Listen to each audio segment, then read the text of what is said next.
The gentle hum of the air conditioning in my office was very different from the storm of thoughts in my head. My name is Anna, and I'm a 28-year-old lawyer.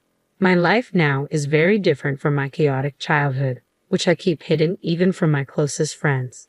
The quiet of my office was broken by the ringing of my phone. It was an unknown number, but it felt strangely familiar. I picked up the phone with a nervous hand. "Speaking," I said, trying to sound professional and careful. "Anna, it's your father," said the voice. There was a nervousness in his voice that made me feel uneasy. A chill ran through me. It had been over 10 years since I last heard that voice. A voice that used to mean safety and love but now symbolized betrayal and pain. "Why are you calling me?" I asked, my voice sharp as it cut through the silence after he introduced himself. "I'm in trouble, Anna. I need your help with money," he said, his voice cracking a little. Even though he might have been sincere, his request made me feel angry and resentful. "You need my help now, after all these years?" I replied, feeling a mix of disbelief and anger. "Yes, I wouldn't ask if it wasn't serious." "I'm really in a tough spot," he continued, sounding more desperate. "You stopped being my father a long time ago. You can't just call me now and expect me to help," I said firmly, my voice cold and steady. There was a long pause on the line, filled with a heavy silence that felt like a huge, unbridgeable gap between us. "Anna, please. I'm still your dad," he said, trying weakly to reconnect with me. The word dad felt strange and almost shocking. "A dad? You lost that title when you chose her over me," I replied, my words filled with years of buried anger and hurt. "You're my daughter. I thought," he began, sounding both pleading and desperate. "You thought wrong," I interrupted, cutting him off. "You made your choice years ago, and now I've made mine." "Anna, I am sorry. I just need this one favor," he said. The word sorry echoed in my office, sounding empty and meaningless. "Sorry doesn't change the past. I can't help you," I said firmly, and then I hung up the phone. Before I turned 10, my childhood was full of love and laughter. My parents and I lived happily in our small rented house. My mom was a joyful and kind person, and she filled our days with warmth and our nights with stories and dreams. My dad used to be playful and caring, spending evenings playing games with me or teaching me about the world. Our home felt like a happy place where every day was an adventure and every night a sweet dream. But our happy life ended suddenly when my mom passed away unexpectedly. The house that was once full of laughter and love became silent, filled only with memories. I remember walking through the rooms, each one a reminder that she was gone. The loss was too much to bear, not just for me, but for my dad too, who had lost the love of his life. But to my surprise and confusion, his grief seemed to fade quickly. Just a few months later, he brought home Marissa, a woman who was going to play a big role in our lives. I remember the day he introduced her, a day that changed my childhood forever. "Anna, this is Marissa. She's going to be staying with us," my dad said one evening. His voice didn't have the warmth I was used to hearing. I looked at Marissa, hoping to see some kindness or friendliness in her, but I found none. She seemed imposing, and her gaze was cold and calculating from the very first moment. I felt a change in the air, a shift that filled me with a sense of dread I couldn't explain. "Hello, Anna," Marissa said. Her voice was smooth but lacked real emotion. Her smile didn't comfort me, it seemed to hide something sinister. In the days that followed, the house felt different, as if the walls themselves were shrinking away from her presence. The happy memories of the past seemed to fade, replaced by a lingering unease that settled everywhere. I kept looking at Marissa, trying to find something nice or kind about her, but her every look and gesture seemed filled with an unspoken hostility. It became clear that she wasn't here to fill the void my mother had left, but to create a new story where I didn't belong. As I watched her move around our home, a home that once felt safe and happy, I couldn't shake the feeling that her arrival marked the start of something bad. The way she looked at me with eyes that seemed to hide more than they showed made me worry about the future. After Marissa arrived, it felt like I was living in a nightmare I couldn't escape. The house, once filled with my mother's laughter and love, now felt cold and unwelcoming. Marissa's presence cast a shadow over everything, turning even simple daily routines into struggles. One morning, as I sat down for breakfast, I noticed my food tasted unusually salty. "Marissa, did you put too much salt in this?" I asked hesitantly. "Oh, did I? It must have been a mistake. Just eat it, Anna.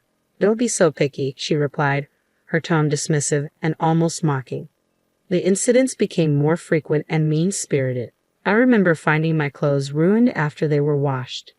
"Marissa, my clothes are all faded. What happened?" I asked one day, holding up my favorite dress, now discolored and unwearable. She glanced at it and shrugged nonchalantly. "Maybe the washing machine is acting up, or perhaps it's time you stop wearing such childish clothes." I felt a surge of frustration but knew arguing would only make things worse. Feeling helpless, I turned to my dad, hoping he would see through her act. "Dad, Marissa is ruining my things. She's always mean to me," I said one evening, my voice trembling with anger and sadness. But my dad's reaction was not what I had hoped for. "Anna, you're just imagining things. Marissa is trying her best to fit into our family. Stop causing trouble," my dad said firmly, and his words hurt deeply. Every day felt like a struggle, dealing with Marissa's hostility and my dad's indifference. The home that used to be a safe haven now felt like a prison. I began spending more time in my room, trying to escape the constant tension. Living in that unhappy house made me feel alone and misunderstood. The safety and happiness that once filled our home were replaced by fear and anxiety. I missed the past when my mom's smile could brighten up the whole room, so different from the darkness that now filled every corner. Living with Marissa became a daily challenge of avoiding her and putting up with her cruelty. Her hostility towards me started with small things like pinching my arm or twisting my stomach, always in places I could hide under my clothes. The pain was sharp and a constant reminder of how helpless I felt. I started coming up with ways to avoid her, always being careful about where she was in the house. I would take long routes to my room or wait until she was busy before I moved around. Even with these efforts, there were times when she caught me off guard, and those moments always ended in pain. One day, while I was quietly reading in the living room, Marissa walked in and, for no reason, pinched my arm hard, her nails digging into my skin. I winced in pain but kept myself from crying out. She looked at me with a cold, smug smile before walking away. During one of Grandma's rare visits, she noticed how I was moving cautiously and flinching whenever Marissa's voice echoed through the house. "Anna, is everything okay at home?" Grandma asked, sounding worried. I looked at her, wanting to tell her the truth but afraid and wanting to protect her from worry. "Yes, Grandma, everything's fine, just a lot of schoolwork," I lied, forcing a smile. She seemed unsure but didn't press further. I felt guilty for lying to her but couldn't stand the thought of causing her any stress. That evening, as Grandma was leaving, I saw Marissa watching from the window with a satisfied look on her face. It was clear she enjoyed having control over me, that she could hurt me and get away with it. Her smug expression was a clear sign that she saw herself as the one in charge and me as a powerless victim in her cruel game. I went to my room, feeling trapped in a cycle of abuse and silence. The physical pain from Marissa's pinches and twists was tough, but the emotional pain was even worse. School was my escape, a place where I could briefly forget the misery at home. But even at school, the shadows of my home life began to follow me. Mrs. Thompson, my kind-hearted teacher who always encouraged us, noticed something was wrong. One day, as I handed in my homework, she gently took my wrist and saw the bruises on my arm. "Anna, what happened here? These look like bruises," she said, sounding worried.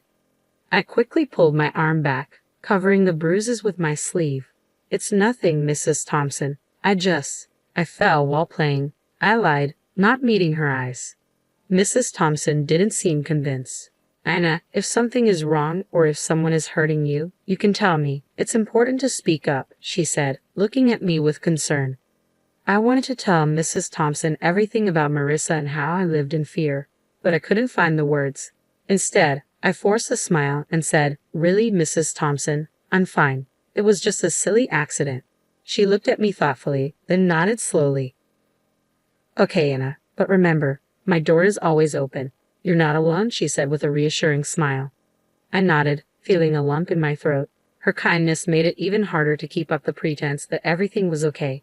As I walked home, Mrs. Thompson's words echoed in my mind. I felt grateful for her concern, but also deeply lonely, carrying my burdens alone. The idea of telling the truth about my home life was frightening. I worried about what Marissa might do if she found out I had talked to someone. That night at dinner, I was quiet, lost in thoughts about Mrs. Thompson's offer to help. Marissa noticed my silence. "Why so quiet tonight, Anna? Cat got your tongue?" she asked, her tone mocking. I just shook my head and kept eating, trying to make myself as small and invisible as possible. After dinner, lying in bed, I felt overwhelmed by my situation. Mrs. Thompson's concern showed me that people cared, but I was still too afraid to speak up. I was stuck between wanting to tell someone and fearing what Marissa might do if she found out.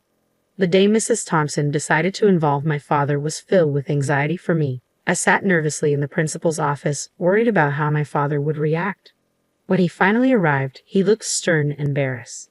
"What's going on, Anna? Why did the school call me here?" he asked sharply as he walked in. I looked at Mrs. Thompson, hoping for support. Trying to steady my voice, I said, "Dad, Mrs. Thompson saw. She saw the bruises, feeling his intense gaze on me. Before I could explain more, he interrupted, his anger clear. "Bruises? What are you talking about? Are you making up stories again?" Mrs. Thompson spoke up, her voice calm but firm. "Mr. Smith, I'm worried about Anna. The bruises on her arm don't seem accidental. We need to look into this." My father's face grew red with anger. "She's perfectly safe at home. Anna, are you spreading lies about our family?" he asked, clearly disappointed in me. The tears I had been holding back started to fall. "It's not lies, Dad. Marissa, she's been hurting me." I finally told the truth, but he looked completely shocked. "Marissa? That's absurd. She's been nothing but kind to you. I won't let you accuse her like this," my father said. "But Dad, it's the truth," I cried, trying to make him believe me. He stood up abruptly, losing patience. "That's enough. Tell Mrs. Thompson you made it all up." I turned to Mrs. Thompson and repeated his words. She nodded but didn't say anything. When we got home, my father locked me in my room without another word. Through the door, I could hear Marissa's voice, pretending to be concerned. "I told you she's just seeking attention," she said. I sat on my bed, feeling completely alone and hopeless. The one person I thought I could always rely on had turned away from me.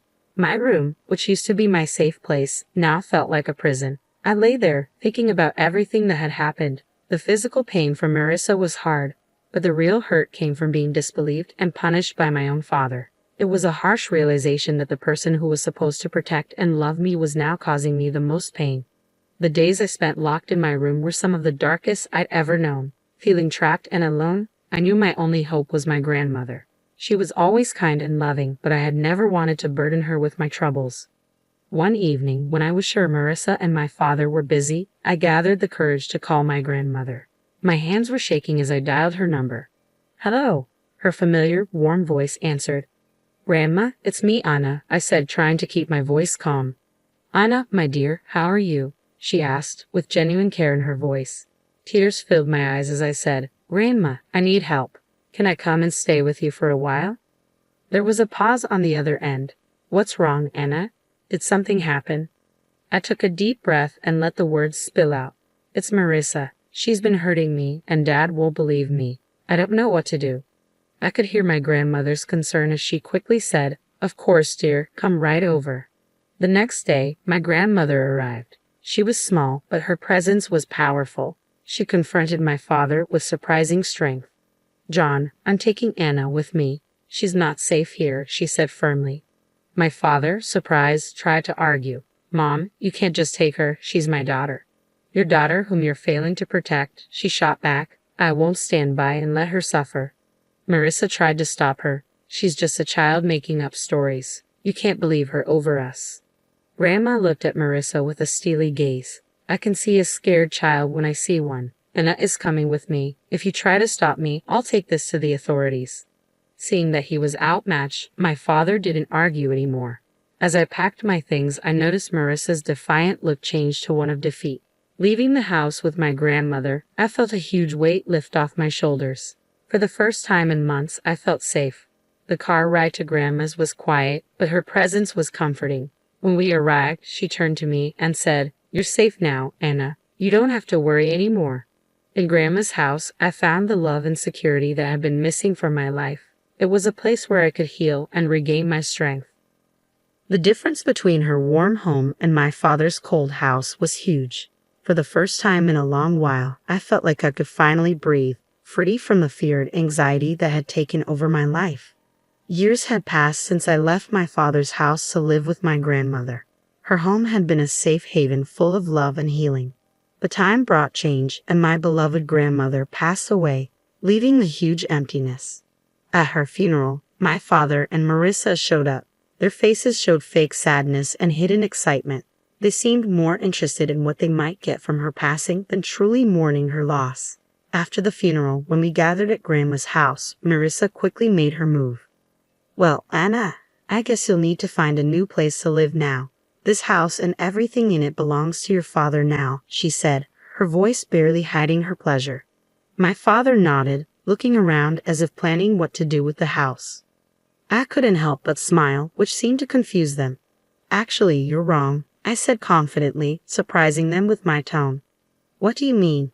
my father asked, looking confused. I took a deep breath, enjoying the moment. "Grandma left a will.